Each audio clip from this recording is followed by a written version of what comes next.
Hello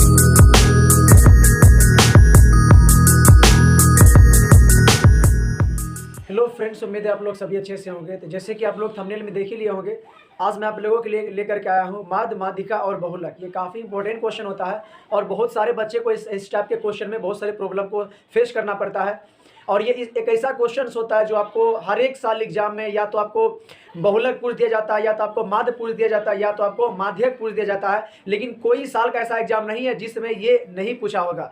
तो प्रत्येक साल इस टाइप के क्वेश्चंस आपको 1 से 2 मिल जाता है, या 2 नंबर में पूछे, या 5 नंबर में पूछे, या 3 नंबर में पूछे, लेकिन एग्जाम तो आता है जरूर। तो आज मैं इस टाइप के क्वेश्चन पर डिस्कस करेंगे। यहाँ पर देख सकते हैं मेरे सामने 3 फॉर्मूलाज है, जिसमें आपका पहला दिया हुआ है मध्य, और दूसरा है माध्यक, और तीसरा है बहुलक। तो आज मैं तीनों पे चर्चा करूंगा और जो आपके एग्जाम में पूछा हुआ सवाल है उसी क्वेश्चन को मैं आपको बनाऊंगा बहुत ईजी तरीके से।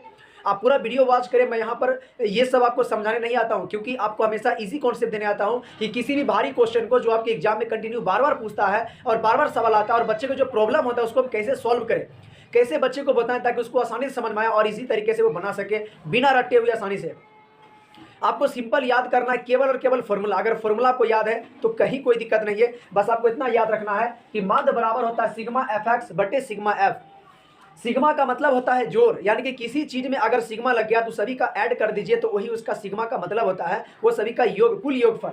तो यहाँ पर एफ एक्स यानी कि एफ मतलब हो गया बारंबारता, और एक्स जो होता है वो क्या होता है, वो एक्स का जो मान होता है ना, वो आपका जो वर्ग अंतराल होता है उस दोनों को ऐड करके जब 2 से हम डिवीजन करते हैं, 2 से भाग देते हैं, तो आपका x का मान निकल जाता है। इस प्रकार हम क्या करते हैं, x का मान निकालते हैं, और जब x का मान निकल जाता है उसके बाद हम लोग fx का मान निकाल लेते हैं, यानी कि बारंबारता को उस x का जो मान निकला उससे गुना कर देते हैं, और गुना करने के बाद जो संख्या आती है वो हमारा fx निकल जाता है। और fx सबको निकालने के बाद लास्ट में ऐड करते हैं, जोड़ लेते हैं। जोड़ने के बाद जो आता है वही आपका सिग्मा fx का मान होता है, और नीचे का सिग्मा f यानी कि जो बारंबारता आपको दिया होता है उसका कुल योग चाहिए उसको, यानी कि आप उस बारंबारता को जोड़ देते हैं, ऐड कर देते हैं, तो वो आपका सिग्मा एफ का मान निकल जाता है। इस प्रकार से मान पुट करके आप आसानी से निकाल सकते हैं। तो चलते हैं क्वेश्चन की तरफ। पहले क्वेश्चन आपको एग्जांपल देते हैं, फिर आपको अच्छे तरीका समझ में आएगा। तो चलते हैं क्वेश्चन की तरफ।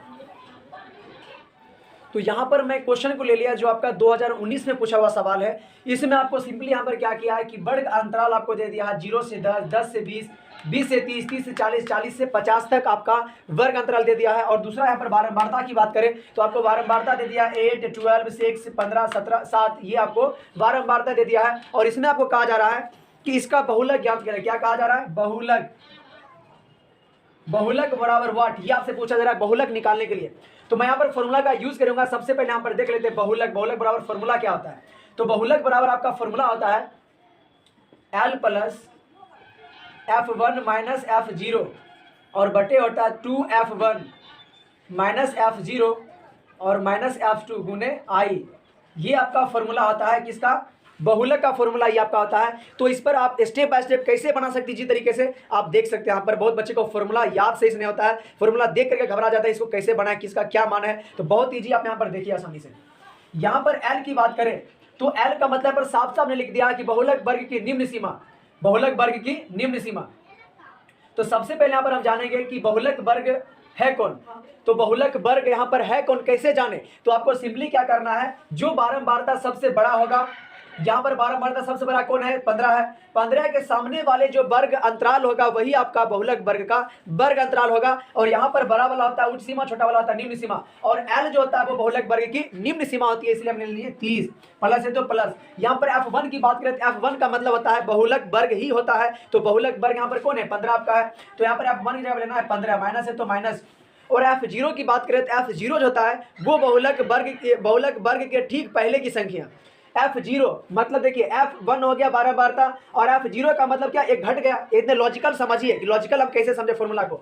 0 का मतलब एक घट गया, तो बहुलक वर्ग F0 जगह वो क्या होगा, बहुलक वर्ग के ठीक पहले की संख्या क्या है, 6। तो आपको लेना है यहाँ पर 6/2 गुने F1 कितना है, 15 ले लेंगे, 15 माइनस है तो माइनस, और F0 अभी जस्ट हम बता हो जाएगा 6, बहुलक वर्ग के ठीक पहले की संख्या हो जाएगा 6, माइनस F2 की बात करें, देखिए F1 था बहुलक वर्ग, F2 एक बढ़ गया, तो बहुलक वर्ग के ठीक बाद वाली संख्या क्या है, 7। तो आपको लेना है 7 गुने I की बात करें यहाँ पर तो I होता है बहुलक वर्ग का लंबाई, वर्ग की लंबाई, तो वर्ग की लंबाई देख लेंगे यहाँ पर। वर्ग की लंबाई कितना, 0 से 10, 10 से 20, यानी कि इसकी लंबाई जो है वो 10 10 का अंतराल हर जगह, यानी 10 10 की लंबाई है। इसका मतलब है कि बहुलक वर्ग की जो लंबाई है जगह क्या है, 10 10। देखिए 40 से 50 10 बड़ा, 30 से 40 10 बड़ा, इसका मतलब आई का मान जो है वो कितना हो जाएगा, 10। इस प्रकार आप यहाँ पर क्या है, एल, एल का मतलब क्या है कि बहुलक वर्ग की निम्न सीमा। अब सबसे पहले मुझे जानना पड़ेगा कि बहुलक वर्ग है कौन। तो सिंपल देखिए कि जो आपका बारंबारता होगा ना, बारंबारता में जो सबसे बड़ी संख्या होगा, सबसे बड़ी संख्या के ठीक सामने वाला जो होगा वर्ग अंतराल, वही आपका बहुलक वर्ग का वर्ग अंतराल होगा। इस बात को याद रखिए। और यहाँ पर अगर आप बहुलक वर्ग की निम्न सीमा, तो ये आपका हो गया उच्च सीमा 40 और निम्न सीमा कितना हो गया 30। तो इसका मतलब है कि एल का मान क्या हो जाएगा 30। प्लस है तो प्लस F1 की बात करें हम, तो आपका F1 क्या है वो जान लीजिए। F1 आपका बहुलक वर्ग ही होगा। तो बहुलक वर्ग यहाँ पर कितना है 15, F1 का मान हो जाएगा 15। अब आता है F1 माइनस F0। F0 की बात करें, देखिए F1 बहुलक वर्ग, F0 मतलब एक घट रहा है, एक से क्या हो गया 0 हो गया। तो बहुलक वर्ग के ठीक पहले की संख्या घटा दीजिए, बहुलक वर्ग के ठीक पहले की संख्या, तो यहाँ पर क्या हो जाएगा 6। अब बटा क्या है 2F1, तो 2 गुने F1 15 ही हो जाएगा, माइनस F0 6 ही हो जाएगा, माइनस F2 का मतलब है कि बहुलक वर्ग को हम कहते हैं F1, तो बहुलक मतलब जो F2 जो होगा वो बहुलक वर्ग के ठीक बाद वाली संख्या हो जाएगा। तो F2 का मान कितना हो जाएगा 7, तो हमने 7 ले लिया। और L जो होता है वो होती है बहुलक वर्ग की लंबाई। तो देख लीजिए डिस्टेंस में कितना का अंतराल आ रहा है। देखिए यहाँ पर 0 से 10, 10 से 20, 20 से 30, 10 10 का अंतराल आ रहा था, तो इसकी लंबाई कितना हो गया 10। हमने यहाँ पर 10 मान पुट कर दिया। उसके बाद आपको कुछ भी नहीं, आपका कैलकुलेशन स्ट्रांग होना चाहिए, गुना भाग जोड़ घटा लसागु सब स्ट्रांग होना चाहिए। अगर ये सब आपका स्ट्रांग नहीं है तो मुश्किल है पढ़ना, क्योंकि ये सभी आपको आना चाहिए जनरली, क्योंकि आप 10th क्लास के स्टूडेंट हैं, ये सभी आपको आना चाहिए। ये तो 4 क्लास 7 क्लास 6 क्लास में ये सब सिखा दिया जाएगा टीचर लोग, और अच्छे तरीके से बच्चे को आना चाहिए। अगर किसी को नहीं आ रहा है तो आप जाकर के बेस स्ट्रांग कीजिए, नहीं तो सवाल एक भी नहीं बनेगा आपसे। तो उम्मीद है आप लोग सभी को बहुलक बनाने के लिए बहुत अच्छे तरीके से आ गया होगा। तो इस प्रकार आप जितना चाहे मन उतना बहुलक आप निकाल सकते हैं, बना सकते हैं। प्रैक्टिस कीजिए, 1-2 क्वेश्चन आप ले लीजिए, उसको बनाते रहिए, आपसे जरूर बनेगा। मेरे फॉर्मूला को ट्राई कीजिए जिससे हम बताएं, ठीक ना। F1 को कैसे इस्तेमाल कीजिएगा, F0 को कैसे इस्तेमाल करना है, F2 को कैसे इस्तेमाल करना है। तो याद रखिए सभी फॉर्मूला जो हमने बताया उसको ट्रिक याद रखिए, और इस पर बहुत सारे क्वेश्चन बनाए, क्योंकि खास करके माद देखिए बहुत कम पूछता है, लेकिन बहुलक सबसे ज्यादा पूछता है, क्योंकि इसका फॉर्मूला थोड़ा टफ होता है, बच्चे को दिमाग में नहीं रह पाता, भूल जाता है। इस पर थोड़ा ज्यादा फोकस कीजिए। तो फिर मिलते हैं आप लोगों से नेक्स्ट वीडियो में। अगर वीडियो अच्छा लगा तो प्लीज लाइक जरूर ठोक दीजिए, और अभी तक जो मेरे चैनल को सब्सक्राइब नहीं किया तो जल्दी जल्दी सब्सक्राइब कर दीजिए, ताकि जितने वीडियो अपलोड करें आप तक सबसे पहले पहुंचे। तो मिलते हैं फिर आप लोगों से नेक्स्ट वीडियो में। जय हिंद, जय भारत।